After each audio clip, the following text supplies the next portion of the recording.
everything just fell perfectly into place as a new report just dropped revealing that the New York Rangers are not done making moves this offseason. A new player has just become available and has landed on Chris Drury's radar. We're going to break down who this player is and why the Rangers will acquire him this offseason and why it makes sense for the Rangers heading into next season in this episode of Rangers Digest. But before we do that, a quick reminder to hit that subscribe button. About 77% of you who watch these videos are not subscribed to the channel. So if you want to stay up to date with everything that's happening with the New York Rangers, this channel is built for blue shirt fandom. So again, this is the place to be for all your daily Rangers content. So Bret, let's jump right into it. There's a new player available and a lot going on for how far we are into the offseason at this point. It's pretty crazy league-wide what's happening. But Igor Chinakov, I believe it's pronounced, from the Columbus Blue Jackets has officially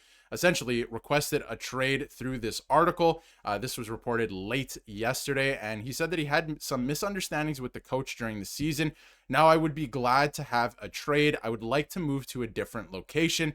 And when he was asked basically, will he return to Russia, maybe play in the KHL, he said, as long as I can play in the NHL, I will keep developing there. So it sounds like he wants to actually stay in the NHL, and he just wants to move teams away from the Columbus Blue Jackets. Now, this is a very interesting player. If you take a look at his JFresh chart, first of all, he's still relatively young. He's only 24 years old.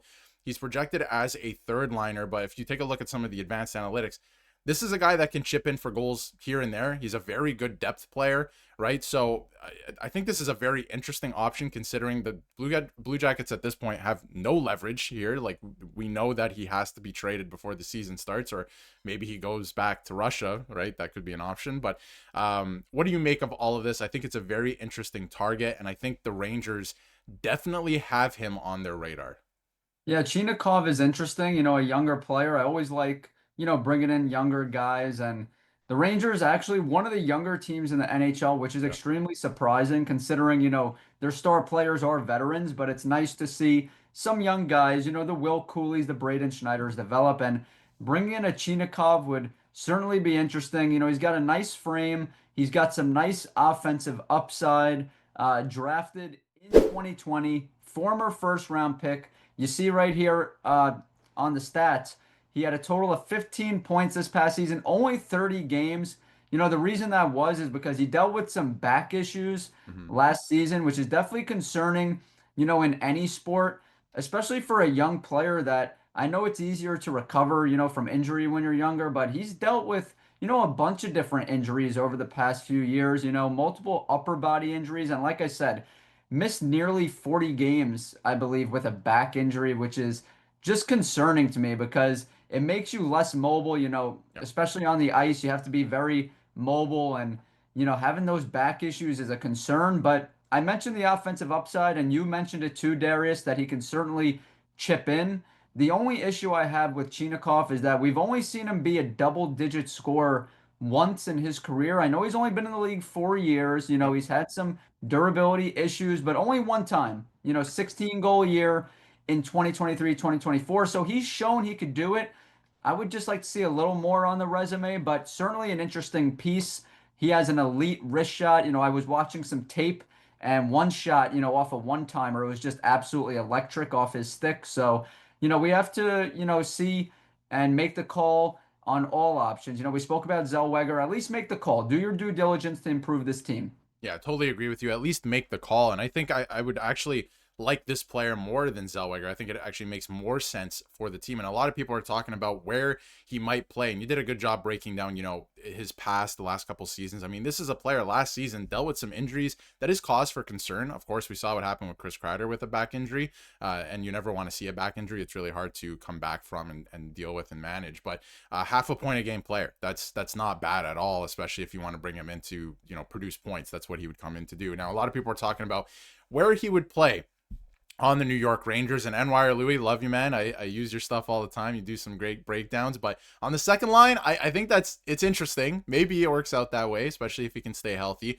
But I could see him as a really good point producer on the third line. You have Will Cooley up there on the second line. That's what I would do. And also, this lineup is a lot closer to what I would have starting the season rather than obviously what we've been showing on Puckpedia. So this is a lot closer. But it could be interesting. What are your thoughts on where this player could play? Is it a second line role, third line role? Do you think that he could chip in? Is this a good trade for the Rangers to make? Because yes, he makes $2.1 million, but you have an opportunity here where you can buy low on this player, I think, right now, because he has requested a trade and obviously dealing with some injury stuff. But I feel like there's tremendous upside considering he is only 24 years old. And if you move out like a contract or two, like two players, maybe not even, if you look at like Vakanainen and Susie, like Susie right there, if you want to move off of him, I mean, you can afford this player. So where would you see him playing? And do you think this is a good idea to do before we move on to some other updates? Yeah, we'd love to move on from Susie, all of us, bring in a player like Chinikov who still has some untapped potential. But, and Louis does a great job, like you just alluded to, but I tend to agree with both of you here, actually, in a weird way. I agree with you, Darius, and I agree with Louis in the sense that, there's no disputing that Will Cooley, is a better player than Chinikov. We just have to call it what it is. When you look at the stats, it just shows it that Cooley, when you do the eye test and know anything about hockey, Cooley is just an excellent player on the rise, and he is better than Chinikov. So ideally, you'd say, put Will Cooley on that second line. He's Yep. a better player, more productive. But what NYR Louis did here, moving Mika to right wing, like you and I have spoken about, Darius, because the Rangers still need help at right wing, and Mika gives them that scoring punch. Mika played really well at right wing last season, and I believe moving Cooley to the third line is simply just a product of the hand that the Rangers are dealt, which is, Chris Drury put this roster together, still a work in progress, but that third line looks shaky. If you put Chinikov on that third line, it's very shaky, because you move Mika off the third line, all of a sudden it's where is the production really coming from? I understand Radish, 2022, 2023, 20-goal season, but the third line would need a little bit of a boost. I believe that's where Louis' mindset probably was making that, but you could really flip-flop either way. But nevertheless, make the call, see what it would cost, and it's a cheap player with some upside. Yeah, and I think that, the way that the lines are pictured right here is very interesting. And I could agree with the fact that the lines that they are here all have an identity. And I think that's something that the Rangers lacked a lot last season and for a couple of years, honestly, on certain lines. So I do agree in that way, but I just think that you have some holes still on line two, line three, right? And maybe you want to have Cooley up on the second line. So that's the only reason I say that. But as you look at it here, Cooley and Radish on the same line, there's a bit of an identity there. And then that second line, what are you out to do? You're out there to score some points. You're out there to score some goals, right? So I think that it could make some sense like that. And I think that if this player is available, Chris Drury has to be working the phones today because you have him under control for one more year, of course. He's an RFA at the end of this. He's still so young.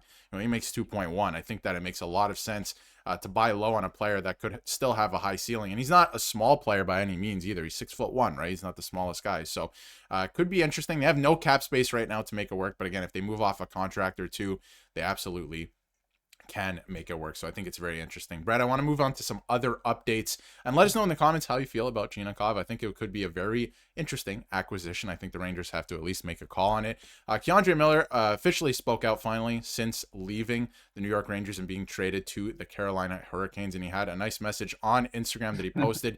You can see here from Molly Walker. And the reason Brett is laughing a little bit is I just want to bring up that this is all AI from Keandre Miller, but you get the sentiment. He did want to say and actually come out and say a goodbye to New York, so I do appreciate that, even though it is AI. But at the end of the day, I thought that he was a pretty good player. There was some promise there, but it was just time to move on. I don't know if they were going to find success with him in the lineup, especially for the dollar amount that that he wanted, and B, that he ended up getting. So, Brett, any final thoughts, I guess, on Keandre Miller as a New York Ranger as well? Yeah, well, Keandre Miller is really, really wealthy now, making $7.5 million a year. He's got his robots working overtime, with these farewell messages. The guy's been here half a decade, and the least he could have done was just put out a few words. We don't need a whole letter. We don't need a page in the New York Post. or the Daily News. Just put out some few sincere words. You don't need to have your robot put it together, but that's what he did here. It is what it is. This is a player, his time was up. We saw the decline. We saw the promise, but we also saw the decline the last few years. And, ever since 2022, 2023, that season, he really showed a lot of growth. Over 40-point season for Miller, but, it was all downhill after that. Besides the point production, which obviously continued to decline, you saw the hits go down, which was a concern. You saw the takeaways go down, which was a major concern, and obviously his giveaways. I mean, this past season, he had almost 100 giveaways. I mean, he was turning over the puck, like it was his job. Like that's what he was getting paid to do, which obviously wasn't the case. And like I said, a player with promise, but 3 years is enough of a sample size for me, showing that consistent decline, and that's what Keandre Miller did. And we got Gavrikov on a cheaper deal. We got Scott Morrow in the return. We got some nice draft picks. So it is what it is. We move forward.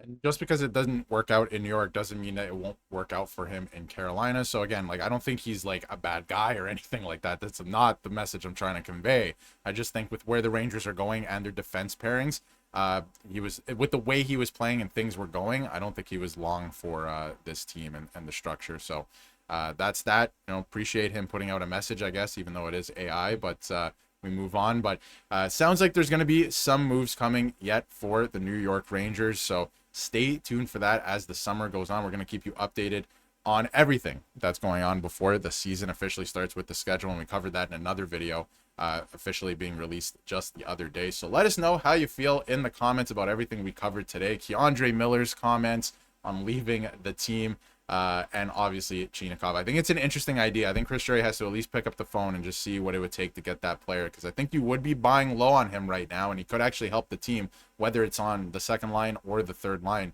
with some depth scoring. So it's going to be interesting. Bret, any final thoughts on what we covered today? Final thoughts are, like you said, Darius, make the call. I mean, the tape that I saw before, doing this video, I saw the way the puck came off the stick, and it was electric at times, but, the guy's got to stay on the ice. Never played more than 62 games in his career. That was his rookie season. So, durability is a major factor here, but make the call. It doesn't hurt to do your due diligence, and make sure you give us a follow on X at Rangers Digest YT, because the conversation always continues over there, including the Chinakhov conversation. Absolutely, and I'm sure we're going to be having that all weekend until he is traded, or maybe even bleeding into next week. So, like Bret said, conversation always continues. Let us know how you feel in the comments on X. Let us know if you want us to cover anything in particular on X as well. The conversation always continues there. You can find that in the description. Let us know how you feel, and if you haven't yet, hit that subscribe button so you can stay up to date with everything New York Rangers.